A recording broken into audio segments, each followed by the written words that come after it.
G'day and welcome to the Ball Boys Fantasy Basketball Podcast. Today is the last part of our mini-series and we are talking Wings, the Versus Series. Let's go! Jordan open. Chicago with the lead. Bryant to Shaq. Not a game. We talking about practice. LeBron James with no regard for human life. Anything's possible. Back out to Allen. His three-pointer. Bang! Curry for three. Wow! Unbelievable. Making it rain in New York. We the North are now we the champions. Not the destination, it's the journey. Mamba out. G'day and welcome to the Ball Boys Fantasy Basketball Podcast. I'm your host, Mitch Casey, and you can find me on Twitter at Ball Boys NBA and on Instagram at Ball Boys Fantasy Basketball. And as always, for this last mini-series, the Wings episode, I'm joined by Cal and Mac. How are you, man? I'm struggling a bit, Mitch. I'll be honest. I've been relentlessly picked on by my Celtics friends in the world, being a Miami Heat fan. And look, congrats to the Celtics, but look, I like to root against them. I don't like the Celtics. I'm not happy they're in the finals. So I just want to put it out there. What? You don't like the Celtics? I like Jaylen Brown. I do like Jaylen Brown. Yeah. The rest of the team, I don't really... How can you not like Al Horford? Come on, man. He's the most likable guy in the NBA. Yeah, look, I don't dislike him. I'll say that. You just said you dislike them. The rest of the team, I don't like. Al Horford, he's a vet. That's fair. So you're rooting for the Warriors then? Oh, definitely. I want Steph to average 35 a game. That's what I'm hoping for. Jeez. Okay. Well, we'll have to disagree there because my Celtics, we're coming. By the time this episode airs, maybe I think game one should be in the books. So hopefully road dub on the, game one of the finals. We'll see. Let's go through. Today we're talking NBA draft and we are talking wings, and we're comparing a few of these players at different points in the draft. If you haven't already, check out our episodes 1 and 2, which we're going through the bigs and the guards, and episode 1 where we went through the top 5 players in the draft a little bit more in detail. But talking about wings, we're going to break this down into 2 parts. I've got labeled here the lottery wings, and you can disagree with that if you do disagree, Cal, and maybe add someone into this list as well if you think that there's someone in this lottery group. But I've got 5 players that I want to compare: Keegan Murray, Benedict Mathurin, Tari Eason, Jeremy Sohan, and AJ Griffin. How would you rank these players? And give us a little bit of a backstory as to why before we get stuck into it. Okay, so my rank for these guys, I'll start from the top, is Keegan Murray at number 1. Then I have Benedict Mathurin, number 2, followed by Jeremy Sohan, number 3. Then AJ Griffin. Yep. And finally, Tari Eason is how I round out this. You could put them in a tier together. I think they're all around a pretty similar level of player and prospect. Anyone that you're like, yep, he's definitely here, and this guy's definitely there, in your opinion, or are they all like, are you close on a lot of them? I think it is somewhat open debate. I probably would have the Murray, Mathurin, and Sohan probably slightly above the AJ Griffin and Eason. I'd be a little bit cooler on them. I did originally have Eason ahead of both Griffin and Sohan, but he has slid on my list over the past few. I don't know, just you relook at some guys and sometimes you do just move your big board slightly, which I have done in this instance. Yeah. But the one concern with Keegan Murray is the age. I'll put it out there. He is closer to 22 than you would like. Yeah, he'll be 22 by the time the season starts next year. So exactly. So that is his one. And I can understand a team probably going against him. And if you want to swing for the fences, it could make sense to go with a younger player like a Mathurin. Or a Sohan. So I have no complaints really if you were to do that. I just think Keegan Murray is going to be really solid though. He's a scorer. He can do everything. He's just a guy that can fit any kind of system. He's 6'8", measured well, can block shots, shoots the 3 at 38% in college, 23.5 points. He can do it all. He was a late bloomer, yes, but sometimes you can't quite knock a player because of their age hugely when he is putting up some stats like he was. Yeah, I mean, I think of the two of us, I'm traditionally the person who takes You're a hater of older guys. Yeah, you always have been. I take the age a little bit more into account, you could say, or maybe I'm a bit harsher on the guys who are older. But I do agree with you with this list here. I do have Keegan Murray at the top. And I'm pretty confident that it's going to stay that way. I think on my big board, I've got him at number 7.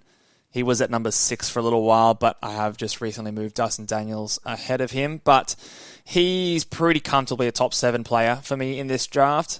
I think that you're just going to get a good player. And with this kind of draft, there's a few question marks on a lot of these other guys. I don't really have any questions with him. Maybe age is the thing, and maybe the way he scores the ball is another thing. But I don't think that's going to be his role. Like, I don't think you're going to ask him to put up 20 points a game. So you're not going to need him to be that post scorer, which he kind of was in college. He's just going to be that, floor spacer, but versatile on defense, runs the floor, good transition player. He'll throw a post move in there every now and again, but someone who's just a good, intelligent player that's going to be a decent starter for a lot of his career. So I'm pretty happy with him at the top. I do have Benedict Mathurin, number 2. I've got Tari Eason, number 3, who was your last guy, Jeremy Sohan, 4, and AJ Griffin has actually slid down to number 5 for me. He's dropped on my board. He is probably the person who, again, I'm most happy. I'm pretty confident to have him last. And then it's these middle 3 that I keep moving around. So maybe let's start. We've both talked about Murray. Let's maybe talk about AJ Griffin. He was your 4th in this sort of little wing rankings here. What are your thoughts on him? And I guess, do you share the concerns that I have for AJ? Yes. Yeah, I do. I have expressed it previously. There are some red flags there, unfortunately. I do think in terms of floor ceiling, he's probably got the widest I'd agree. range, just because he is really young. He's 18, turning 19 shortly. And he also shot lights out from 3-point range. Like when he had an open shot, it was a bucket, 48% in college, huge. But the knocks are, the injury history is bad. And it seems to have affected his athleticism on the defensive end specifically. He can create his own shot with some step backs and nifty things like that. But in terms of the defense, I'm really, really quite worried. And I'm not too sure from what I've seen if he could actually be able to stay out there outside of just being a bit of a heat check guy. If these injuries are he's just coming back from it and he is young and he can get his body in shape and kind of get his knee better and get to that athleticism he had previously, then I do see this being a total win for a team if it works out that way. But because of the risk, I think the other guys are just more solid. I'm not too risk adverse in some instances, and in this instance, I've decided to rank him 4. Yeah, I think for me, I do agree that he maybe has higher upsides than some of these guys, because there is those flashes of shot creation that he has demonstrated. Maybe he was limited on a team that was good in college in Duke and sort of played that back seat behind Paolo Banchero. I think he was slow to start the season, coming back off some injuries. But I just the type of injuries he's had always gives me a bit of a pause. The patella dislocation, I think it was, or a displacement is no joke. Like, whenever you're messing around with that patella, it definitely affects your force production. It definitely affects your ability to be explosive, which obviously he did demonstrate in high school, but hasn't since. So we're seeing the evidence of that. And so when those two things are there, it does give me a pause of concern and doesn't really fill me with confidence it's going to be able to develop that back again.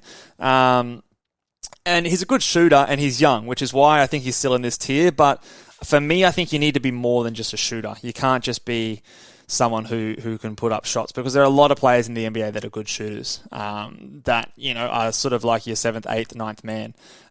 But if you can't be versatile and switchable on defense, or you can't play make in some way, or do something else of value, then you're limited in terms of how much you could impact winning. So for me, that's why he's down there. I value the defense and the switchability and some of the playmaking side of things of like a Jeremy Sohan and an Eason a bit higher than AJ Griffin's shooting ability.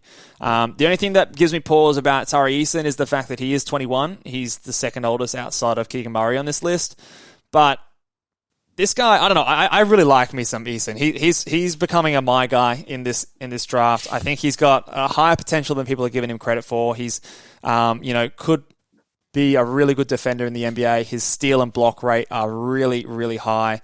Comparing him to, players like Matisse Thybulle, I like his comparison in terms of his steal and block rate percentages. And the fact that he's doing that at 6'8", plus he's putting up over 20 points a game. And he's got that athleticism. I just think there's a lot of potential there. He's obviously very right-hand dominant, and his percentages and efficiency isn't quite there yet, but I kind of see him as maybe someone like, I'm blanking right now. Who did the Warriors draft last year at pick 7? Kuminga. Yeah, Kuminga. I kind of see him as a bit of like a Kuminga sort of type, someone who... That's high praise. I'm pretty high on Kuminga. Yeah, someone who the percentages maybe don't favor, but, the athleticism, the defense there is there, and then that offensive upside might happen. You had Eason at 5. What gives you a bit more concern than I have for him? I know I'm probably higher than most on Tari. Yeah, in terms of, I guess, this tier... The age was one little factor. Mathurin being that year younger and Sohan being a bit younger. Again, I did factor in here. And I kind of see him as being more that role player. Will be a great role player, I think, can bring it defensively as well. So it could be a good glue guy on a great team. And the only reason I really put AJ Griffin above him was because of the ceiling. And if there's a team out there that gets a really clean medical on AJ, you can't really knock them for taking AJ above Tari Eason. So that's really why I have him where he is. And I just think the younger guys and Mathurin and so Mathurin's just a better shooter and also just as athletic. I think he might be a little bit smaller, but similar size. Eason's probably got a quite bigger build on him at this point. But that being said, that's probably where I landed with him in this tier. Sohan as well. I just think defensively, what he could be quite special. There are definitely some question marks there. That Tari Eason does have better offensive prowess for sure, but I just think he could be more special in Sohan, which could be a better piece on a contender. Before we go on to talk about Benedict Mathurin, I just want to throw some stats your way. Tari Eason on a per 36 numbers. Get ready for some serious numbers here, Cal. 25 points a game, 9.7 rebounds, so 10 rebounds.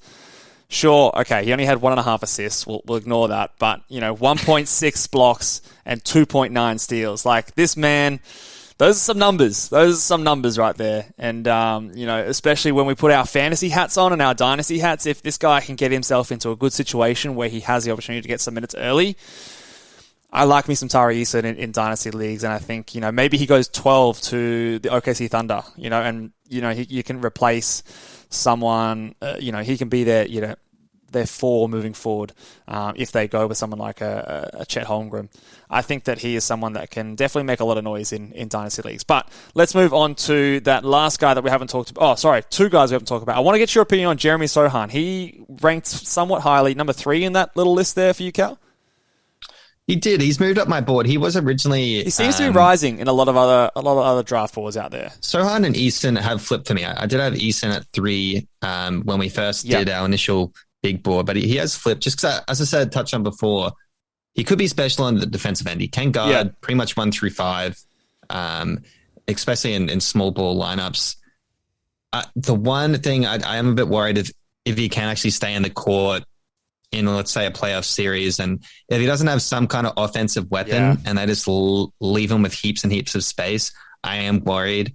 But that being said, it's tough to compare to the Draymond Green because of his passing. Sohan does have good IQ, I would say as well. He can drive and kick quite nicely, so there is some potential there for him not to be completely a dud on offense. But that is my concern with Sohan. But I do think he just has to get something going for him offensively. It is easier said than done, but if that can work, he could be like a Scotty Barnes kind of guy, and Scotty Barnes is awesome.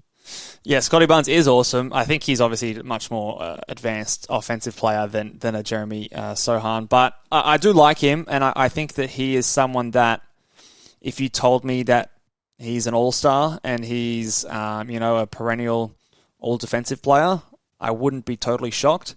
If you told me that his offense was just so bad that he can't get on the court for longer than sort of 12 to 15 minutes, I wouldn't be shocked. You know what I mean? I think there's a wide range of outcomes. We said that AJ Griffin had a wide range of outcomes. I kind of feel similar to Sohan. I know that he's going to be a good defender. I'm pretty confident he's going to be one of the best defenders in this draft, but whether or not he can be impactful enough on the other side of the court, just gives me a little bit of pause for concern. I think someone maybe like a Herb Jones of last year paves the way for a bit of success in that kind of respect if he can get himself to a team that can develop that side.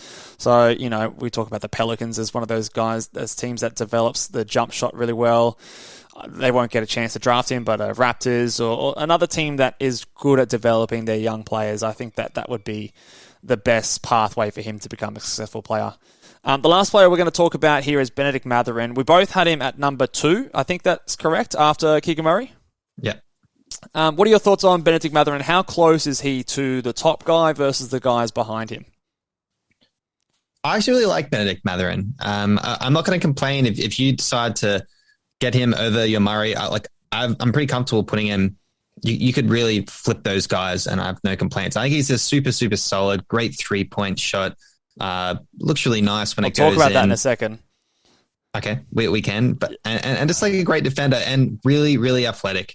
He fits today's NBA for your prototypical wing. I think he's just going to be a great starter in this league with a good bit of upside with the athleticism. He could advance into something more, maybe something like potentially like a Karis LeVert offensively, if it does go that way, but with a bit more defense. Yeah, I think for me, I like Benedict Mathurin. Don't get me wrong. I do think that I've got him second on my board, but I think he's maybe behind, so in other tiers, behind someone like a Johnny Davis and Dyson Daniels, behind a Jalen Duren for me. And then it's these wings that are all kind of clumped together, my 2 through 5 in that same tier.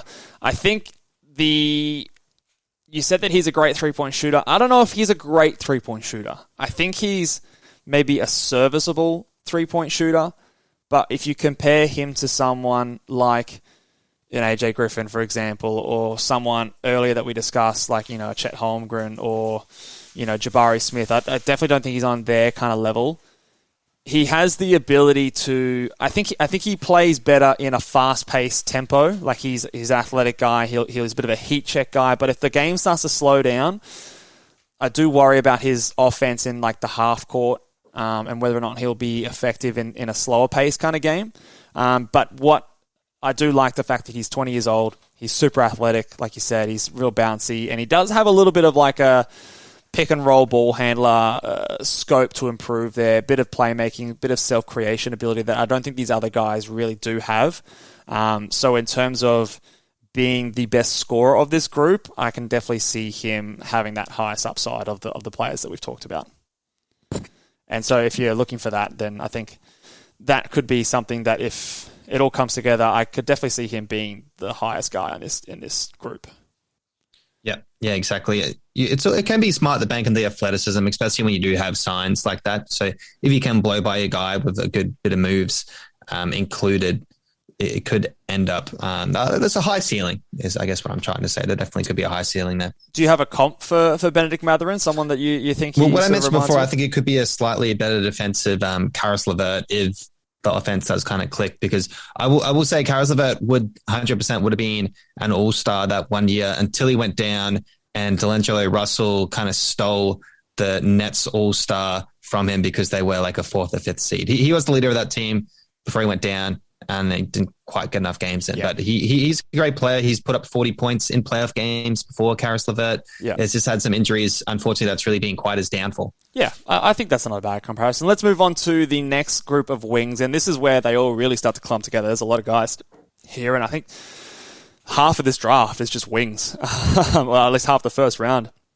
A bunch of wings. So we're going to go through about 10 guys here, and feel free again, Callum, to throw any of these guys or anyone else into this tier as well. But going through a few guys here, we've got Blake Wesley, Malachi Brennan, Ousmane Dieng, Marjon Beauchamp, Jalen Williams, Jaden Hardy, Bryce McGowan, O'Shea Agbaji, Kendall Brown, and Nikola Jovic. Lots of guys there. How would you rank them? Let's go through them just briefly at the moment, then we'll get stuck into them. Okay, so I will just touch that I did probably have a top tier of 2 in Agbaji at my number 1 and Jiang in my number 2. I think there is a drop-off after that, personally. And you could flip a coin on both ways there. Agbaji, the older guy, Jiang, the younger prospect. If you want to swing for the fences, I probably would go Jiang myself.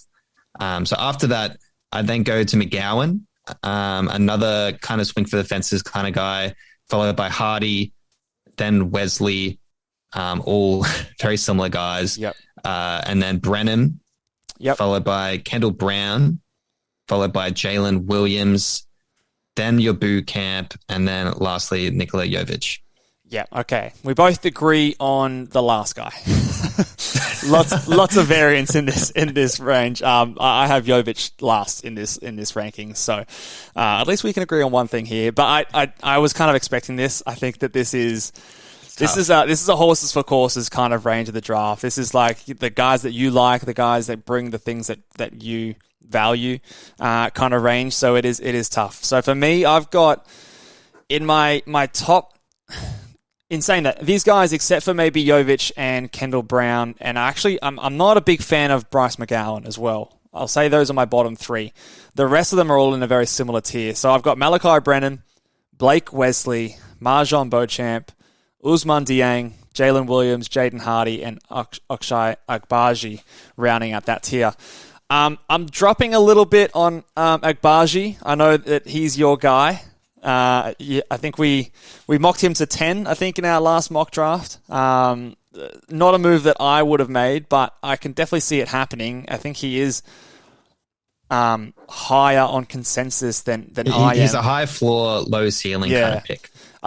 I think that there's some good potential in this range here. I do like a lot of the upside on some of these guys. Malachi Brennan, I like his scoring upside, and he's someone who can play some decent defense. His shot making, I think, is the highest level of all of these guys, and his ability to play that in-between game and stretch that out to 3.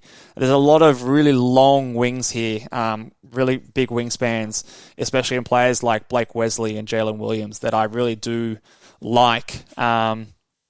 And then the defensive side of things, the athleticism of Marjon Beauchamp, all just had that kind of upside that I wanted, and I'm betting on the fact that in 2 or 3 years' time, these guys are going to be better than Agbaji.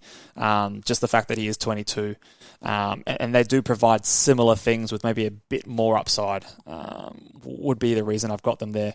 Let's maybe go through them, maybe a bit quicker than these other guys, but talk to me about... let's talk about Ousmane Dieng.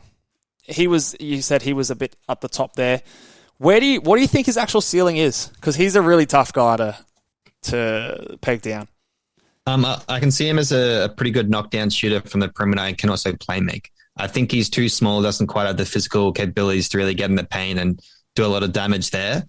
So that is the big weakness in his game from my point of view. But that being said, he can drive and kick and create open looks with his height and vision, and also can shoot from 3. So if I'm drafting him, I'm hoping I can kind of get... He can probably play the 3 or 4. He will get bullied inside with some 4s. But I would be hoping he puts on a bit of weight and just kind of gets a bit meaner, gets a bit angrier in this game. Yeah, we saw him obviously live when we watched him here in Australia and Brisbane. We unfortunately couldn't go to the second game because COVID decided to rear its head, and we were in lockdown at the time. But the biggest thing that stood out to me was his lack of aggression and his conservativeness. Now, obviously, he's playing in a different country. He's, a young kid playing on a professional team that's trying to win. And in the early stage of the season, that's like their priority. And later in the season, maybe they allowed him to do more, and then hence he's improved as the season went on. But I don't know how that lends itself to becoming a star in the NBA, which is what people are saying that his upside is, that he's maybe like the highest upside of these guys. And I do agree on paper, but I don't know if I see that actually happening. Like when we see his like peak upside, I've heard people compare him to like Paul George or compare him to these Brendan like Ingram. Yeah, Ingram, like all these like really good wing players, and I really just don't see it. I don't see that level of upside. I see him. I'm trying to think of a player comparison. Maybe someone like, I don't know, maybe like a Nicholas Batum back in the Portland days. You know, like a good starter, someone who's very versatile, like I said, makes, shoots really well, but not someone who's going to be the first or second best player in a playoff team. I just don't see that upside really, in my opinion. Would you agree, or do you think he maybe is a bit higher than what I'm giving him credit for? Because he is so young, and as you touched on, he was playing in a professional Australian team, that could be a knock against him. So, and that's why he is getting drafted so high. The ceiling, he's 6'10", he's long, he's can big, really shoot over a lot of guys. So if he gets some kind of post game where he's got a bit of a Kevin Durant in him, or even like the Ingram where he can just post up fader, and it makes that consistent. That can be obviously quite lethal. So that's what you're banking on. I do have the same concerns you have, though. It's just that lack of kind of physicality and maybe that potentially that motor, but I'm not going to have a huge knock against him. That's why he's getting drafted so high, because he was playing in such a league. It's tough to come into a new country at 19 on a team full of guys in their 28, 27 in their prime, and just being like, give me the ball in your first year. So it's tough to do in college. They're all that young. It makes more sense. If anything, really, more guys need to come to Australia so we can watch them play, because you get drafted high, man. Look at it, Lonzo Ball. Well, it works out. Like, it's working out well. Yeah, if you think about, like, you know, LaMelo Ball and Josh Giddey, like, they had a very similar, maybe LaMelo Ball less so, but, like, Josh Giddey had that same kind of thing where he started not so great, but the second half of the season really stood up, and he had that great finish to the NBL season. So Jiang's kind of following that similar kind of thing, and both the previous examples have turned out great, probably higher than they were projected in their draft years. So, you know, Jiang does have that on his side. I don't know, the aggression to me is standing out, but in saying that, I've got him inside my top 20. I would be very happy to take a swing on him if I was like a Houston Rockets at 18 or something like that. Absolutely. But I do like a lot of these other guys. Let's talk about two guys who I think are quite similar in Malachi Brennan and Blake Wesley. I've got them 1 and 2 in this comp. Remind me, where did you have them in this range? I did have Wesley and Brennan. They were right next to each other. It was ranked 5 and 6. Okay. I really like these guys, both 19 years old, so still young as well. I like the shot making of both of them and the length and defensive ability. Wesley has a bit more potentially like playmaking ability, whereas Malachi probably has a bit more shot creation. But I just think that they're both really solid players, and I can see both of them being starters in the NBA on the right team and the right fit. Do you see that kind of upside for them? I see Wesley as more of the creator. On the offensive end, can get you a bucket. Exactly. And then Malachi being a bit more of a stable piece on defense. Specifically, I think he's got a good frame, can defend, maybe even 1-2s and 3s. So if you're looking for that, that's pretty solid, and he can knock down 3s quite consistently. Blake, you are potentially more of a spark plug off the bench, like a sixth man.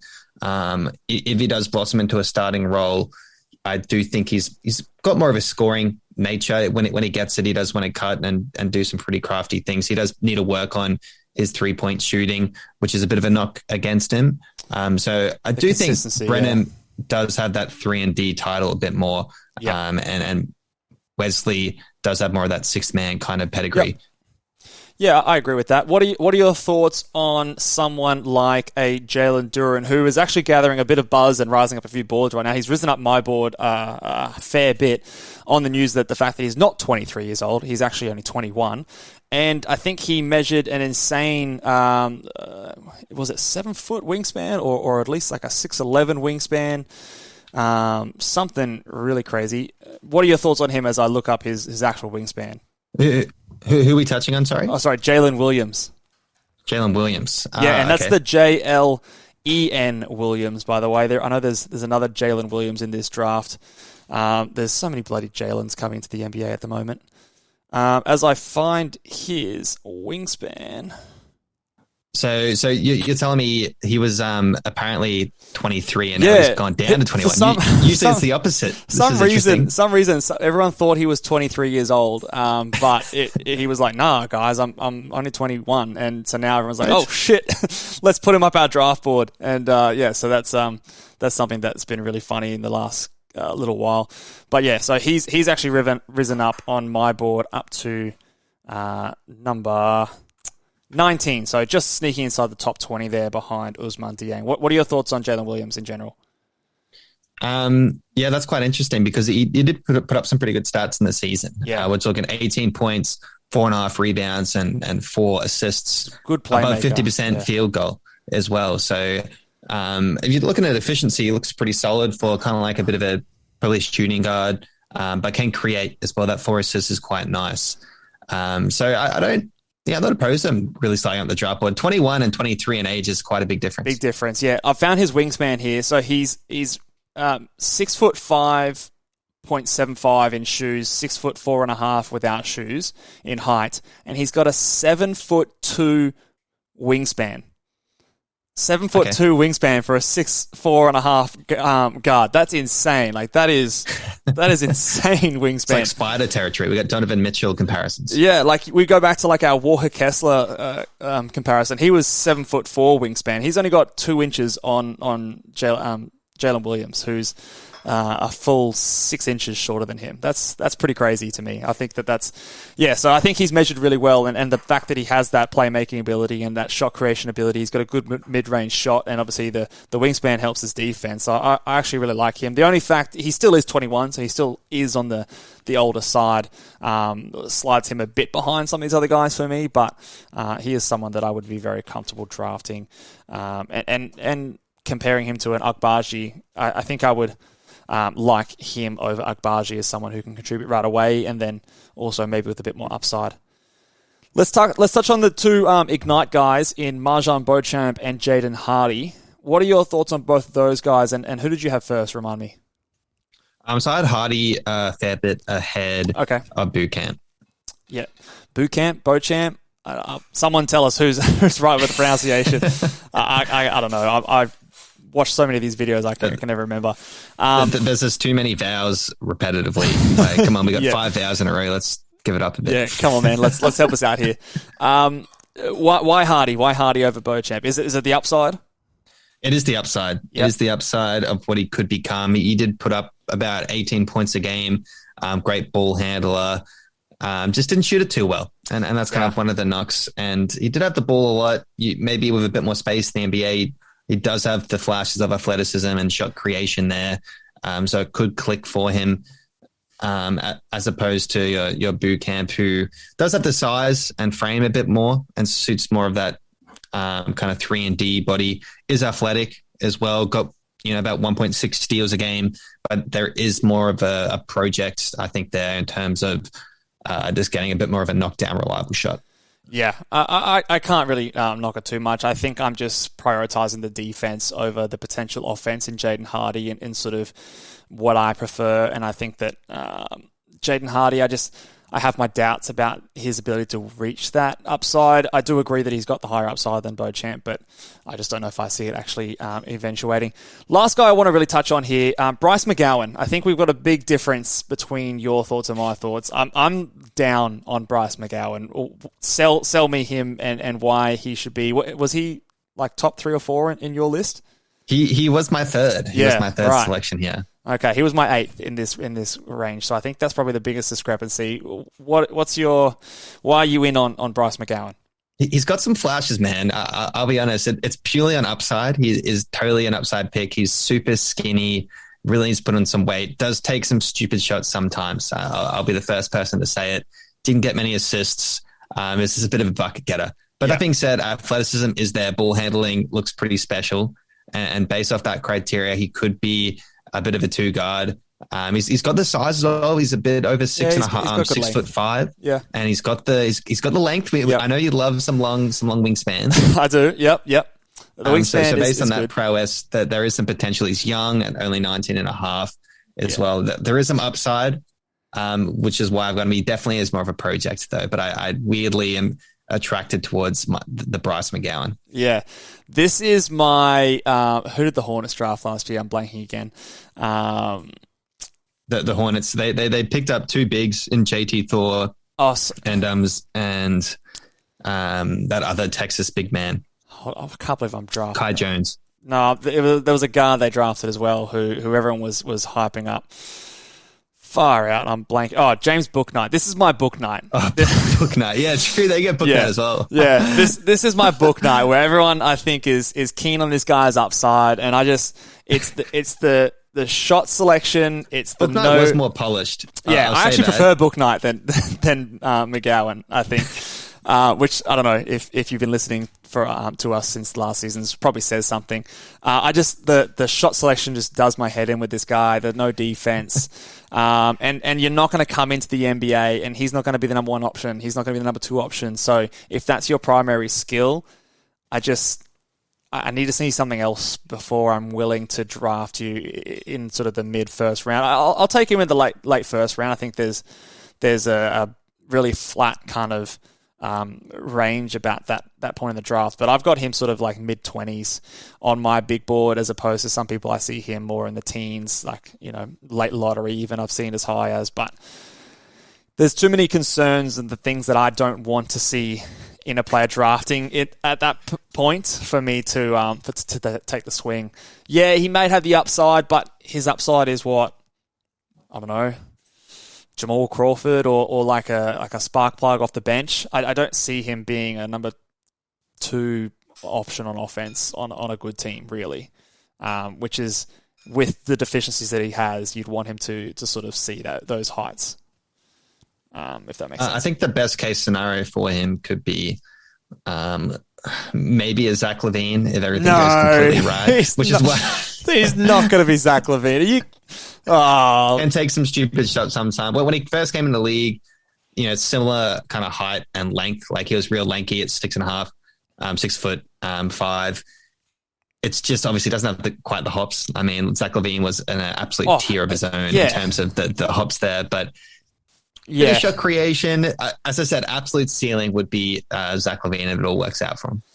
Yeah, I'm not sold that will happen. Yeah, I don't know. There's this one. I can see the body type kind of. He looks like a Zach LaVine. Like he's got that lanky, he's long the arms. same size and build. Yeah, the same. I can see the body type comparisons, but I think Zach LaVine's offense is on another level. His shooting and outside shot, I think, is a tier above someone like a McGowan. But that's my thoughts. To be honest, I actually wasn't super high on Zach LaVine his first couple of years in the NBA, but he did prove me wrong to a certain degree with his maturation over in Chicago and that sort of side of things. So I guess it is just those kind of players that I typically don't believe in as much, but that's just the difference between you and I think. So that'll do it for us. He's got the length then. He's got what you're after. He's got the length. He's got the length and he's still bad on defense. So that's a red flag.